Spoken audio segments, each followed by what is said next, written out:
BJP ने खुद ही हार चुनी है। तो शायद प्रशांत किशोर को मौका ही नहीं मिलता, उपचुनाव होता ही नहीं, तो नितिन नवीन के सीट खाली करने से प्रशांत किशोर की तकदीर चमकी है। अगर नितिन नवीन के घर से कोई सदस्य खड़ा हो जाता तो मुझे लगता है कि ये जीत जो है बीजेपी की ओर होती। आप कहना, हाँ बिल्कुल गलत था भाई।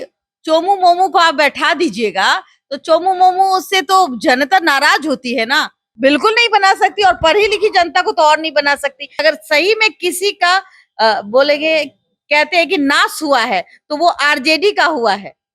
नमस्कार, मैं अंजलि तिवारी आपके साथ और आप देख रहे हैं देशवा न्यूज। देखिए, बांकीपुर उपचुनाव को लेकर काउंटिंग जो है वो सुबह से ही शुरू हो गई थी। सुबह से आपने देखा जहां पर काउंटिंग हो रही थी, केंद्रों के बाहर भारी मात्रा में भारतीय जनता पार्टी और जनसुराज के सूत्रधार प्रशांत किशोर के समर्थक पहुंचे हुए थे। और अब देखिए, बड़ी खबर निकलकर सामने आ रही है जहां पर काफी अच्छे मार्जिन के साथ प्रशांत किशोर जीत चुके हैं। और देखिए, इस मुद्दे पर बातचीत करने के लिए हमारे साथ कई लोग जुड़ने वाले हैं। रोहित सर, क्या कहना चाहते हैं? मोहित सर, प्रशांत किशोर जीत चुके हैं और जो मार्जिन, किशोर की जीत जो है वो बेहद खास है। सबसे पहले तो जनसुराज के लिए ये बहुत बड़ी जीत है, लेकिन ये हार जितनी बड़ी बीजेपी की है उससे कहीं ज्यादा बड़ी राजद के लिए इतनी बड़ी हार है, रेखा गुप्ता के लिए हार है। और बीजेपी की अगर बात करेंगे तो प्रशांत किशोर ने जीतने के साथ ही ये संदेश सीधा प्रधानमंत्री मोदी को दिया है, अमित शाह को दिया है कि जिस प्रकार से सारे राज्यों का विकास हो रहा है, गुजरात का विकास हो रहा है, उसी तरह से हमारे बिहार पर भी ध्यान दीजिए। 200 से ज्यादा सीटें हैं, एनडीए की है, सरकार बन चुकी है। ये विधानसभा चुनाव, उपचुनाव जो है उससे कोई सरकार नहीं बदलने वाला, केवल एकमात्र प्रशांत किशोर विधायक बन गए। लेकिन इस बात को वो भी अच्छे से जानते हैं, इसलिए शायद उन्होंने सरकार से अपील की है, प्रधानमंत्री मोदी से अपील की है कि आने वाले समय में ध्यान दिया जाए। वरना जो भाजपा का ये गढ़ रहा है, नितिन नवीन जो कि राष्ट्रीय अध्यक्ष बन चुके हैं, उनका ये सीट था, पारंपरिक सीट मानी जाती है भाजपा की।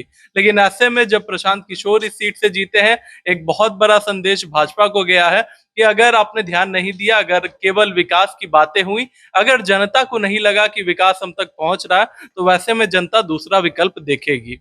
मैम, आपको लगता है कि बीजेपी के द्वारा प्रशांत किशोर को काफी ज्यादा लाइट लिया गया है, जिसकी वजह से ये परिणाम देखने को मिल रहा है? काफी अच्छे वोट मार्जिन के साथ प्रशांत किशोर जीत चुके हैं। देखिए, अगर जीत की मार्जिन की बात करूं तो 20,000 के आसपास ही ये जीत का आंकड़ा होगा। और मुझे लगता है कि बीजेपी ने खुद ही हार चुनी है। कैसे मैम?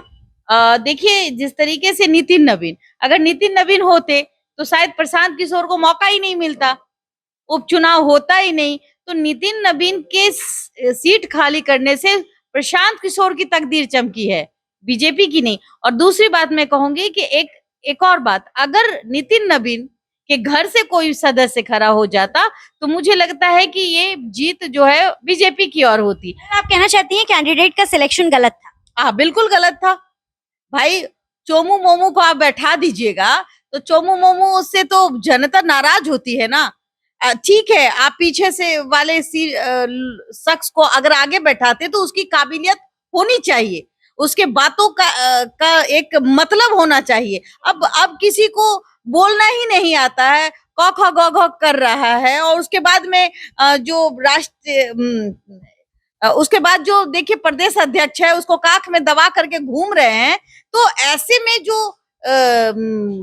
माहौल है, और बांकीपुर की जनता जो है वो बेवकूफ तो है नहीं, वो पढ़ी लिखी जनता है। वो उसको लगा कि नहीं, हमें लॉलीपॉप नहीं चाहिए, तो लॉलीपॉप। और बीजेपी का ये गर रहा है, अगर नितिन नवीन के परिवार से कोई हो जाता, जैसे राष्ट्रीय अध्यक्ष है वो, आज भी उनकी इज्जत बांकीपुर में है, और उनके परिवार से कोई हो जाता, या फिर एक परिपक्व जो बहुत सारी बीजेपी में नेत्री हैं, जो बहुत मेहनत किया होगा, कई सालों से बीजेपी का झंडा ढो रही होगी, तो अगर वैसी महिलाओं को जगह दी जाती तो मुझे लगता है कि प्रशांत किशोर फिर नहीं टेकते। मतलब ये कहा जा सकता है कि अब बिहार की जनता को बेवकूफ नहीं बना सकती कोई? बिल्कुल नहीं बना सकती, और पढ़ी लिखी जनता को तो और नहीं बना सकती।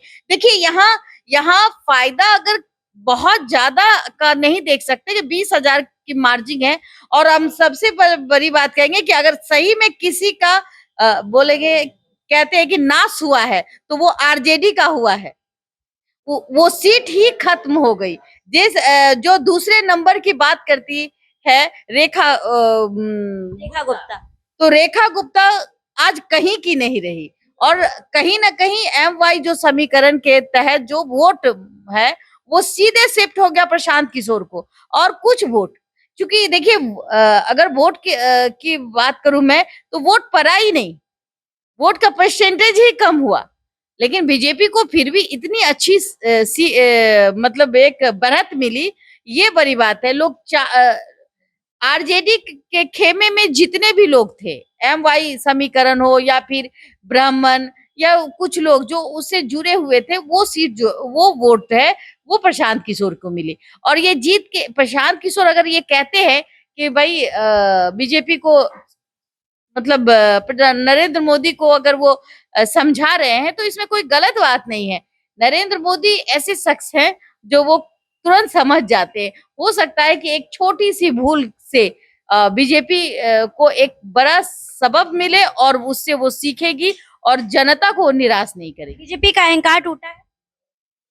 हमें नहीं लगता है कि बीजेपी में कोई अहंकार है, लेकिन बीजेपी में अब समझने की जरूरत है, सोचने की जरूरत है, मंथन करने की जरूरत है कि हम पीछे से बैठा देंगे और पीछे वाले को हम आगे कर देंगे और बोलने आता ही नहीं है, लेल बकलोल को हम खड़ा कर देते हैं और हम ये कहेंगे कि भाई जिता दीजिए, ये आपका बेटा है। तो ये इनसे कहीं ना कहीं बीजेपी का जो की लोकप्रियता कम हो जाती है। तो देखिए, जहां पर तस्वीरें आपने देखी, काफी अच्छे मार्जिन के साथ प्रशांत किशोर जीत चुके हैं और तमाम तस्वीरों में नीरज सिन्हा भी जो है वो कड़ी टक्कर देते हुए प्रशांत किशोर को नजर आ रहे थे। सर, प्रशांत किशोर की जीत पर क्या कहना चाहते हैं? प्रशांत किशोर की जीत लगभग शुरू से तय मानी जा रही थी। बूथों पे जो नज़ारा देखने को मिला था, लोगों ने जिस तरह से बढ़ चढ़कर प्रशांत किशोर का समर्थन किया था, खास करके मैं मुस्लिम मतदाताओं और यादव वर्ग के मतदाताओं के साथ साथ सवर्ण वर्ग के मतदाताओं ने, जिस तरह से कहा जाता था कि स्वर्ण बहुल क्षेत्र है, लगभग 20% स्वर्ण आबादी, स्वर्ण मतदाता है यहाँ पे, तो इस प्रकार से स्वर्ण जो मतदाता है, इस बार उन लोगों ने भी प्रशांत किशोर को हाथों हाथ लिया। और यही बड़ी वजह है कि लगभग 19,000 वोटों से 18,900 कुछ वोटों से प्रशांत किशोर की जीत हुई है। और ये जीत जो है, ये बीजेपी के घमंड की हार है, बीजेपी के अहंकार की हार है। जिस तरीके से बीजेपी के लोग सोच रहे थे कि हम किसी भी कैंडिडेट को उतार देंगे, पार्टी के नाम पे, कैडर के नाम पे, एनडीए के नाम पे उसे वोट मिलेगा और ये जो गढ़ है, जो किला है, वो कभी ध्वस्त नहीं होगा। तो ये बीजेपी के अहंकार की हार है, बीजेपी के ये घमंड की हार है। और अब एक बार नए सिरे से बीजेपी को आत्ममंथन करना होगा, विचार करना पड़ेगा, क्योंकि अब जो है जनता के पास एक नया विकल्प है और उस नए विकल्प का नाम है जन सुराज। कह सकते हैं कि नया विकल्प है प्रशांत किशोर। बिल्कुल नए विकल्प के रूप में प्रशांत किशोर उभरे हैं। 25 के चुनाव में जिस तरीके से उनकी पार्टी ने, यानी जन सुराज पार्टी ने निराशाजनक प्रदर्शन किया था, तो ऐसा लग रहा था कि प्रशांत किशोर के पार्टी का लगभग अस्तित्व ही खत्म हो गया है। प्रशांत किशोर से लोग किनारा करने लगे थे, उनकी पार्टी के जो दिग्गज लीडर थे उनसे अलग हटने लगे थे। लेकिन जिस तरीके से प्रशांत किशोर ने अपने जलवा दिखाया है इस चुनाव में, तो निश्चित रूप से ये एक बड़ा मैसेज है। यह एक सिर्फ सीट का उपचुनाव नहीं है, बल्कि बिहार के भविष्य की दिशा और दशा तय करने वाला ये चुनाव परिणाम है। और आने वाले समय में इससे बिहार की दिशा और दशा तय होगी। और देखिए, इसी कड़ी में आगे बढ़ते हैं और देखिए सर, आपसे पूछना चाहूंगी, जिस तरीके से 3 साल ही हुआ है जनसुराज को अभी स्थापित हुए, नई नवेली पार्टी है और जनसुराज के सूत्रधार प्रशांत किशोर जो है अपने आप को रणनीतिकार बताते हैं। देखिए, चुनाव का वोटिंग करने से पहले भी प्रशांत किशोर को कई बड़े झटके लगे थे, कई बड़े नेताओं ने उनका साथ छोड़ दिया था, तो इस जीत को कैसे लेते हैं आप? बिल्कुल, देखिए प्रशांत किशोर जो है अच्छे मार्जिन से जीते हैं, लेकिन इसके बाद मैं महत्वपूर्ण बातें कहूं तो प्रशांत किशोर की यहाँ तो जीत हो गई, बांकेपुर का किला जो है प्रशांत किशोर जीत गए हैं, लेकिन अब बीजेपी के लिए खतरे की एक घंटी बजी है। क्या खतरे की घंटी? कहीं ना कहीं बीजेपी की जो नाक की लड़ाई थी वो बीजेपी हार चुकी है। बीजेपी का जो नाक था वो अब नहीं रहा, वो प्रशांत किशोर का नाक बनकर उनके चेहरे पर चमचमा रहा है। लेकिन अब यहाँ से बीजेपी की बड़ी बैठकों का जो दौर है वो आपको देखने को मिलेगा।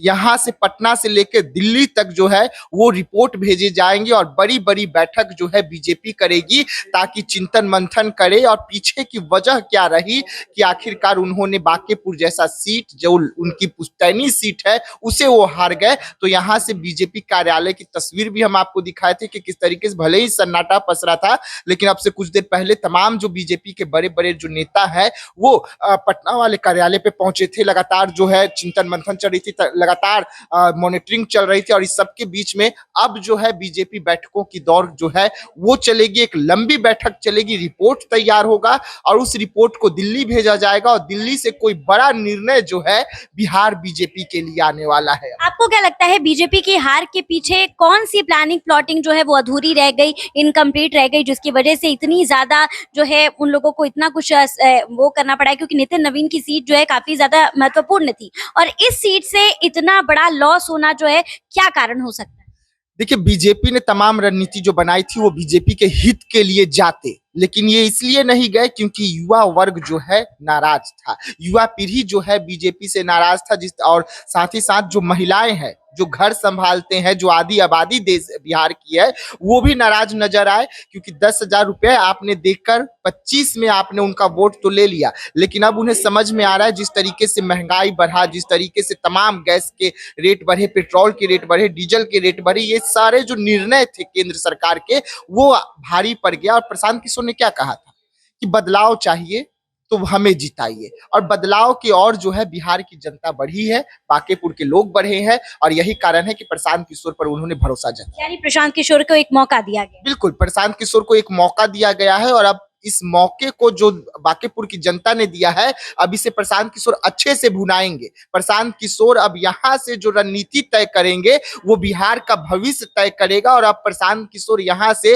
डोर टू डोर जाने का काम करेंगे, लोगों के दिलों में जगह बनाने का काम करेंगे। क्योंकि उन्होंने जो आज ऐलान किया कि अब हमारी जो बारी है वो लोकसभा चुनाव में नजर आएगी, यानी कि लोकसभा चुनाव में भी अब प्रशांत किशोर अपने कैंडिडेट को उतारने का अगर ऐलान कर दिए हैं तो आप समझ रहे हैं कि अब यहाँ से प्रशांत किशोर बिहार की राजनीति करेंगे। अब यहाँ से प्रशांत किशोर बिहार की विकास की बात करेंगे और तमाम मुद्दों पर सरकार को घेरने का काम जो है यहाँ से प्रशांत किशोर शुरू करने वाले हैं।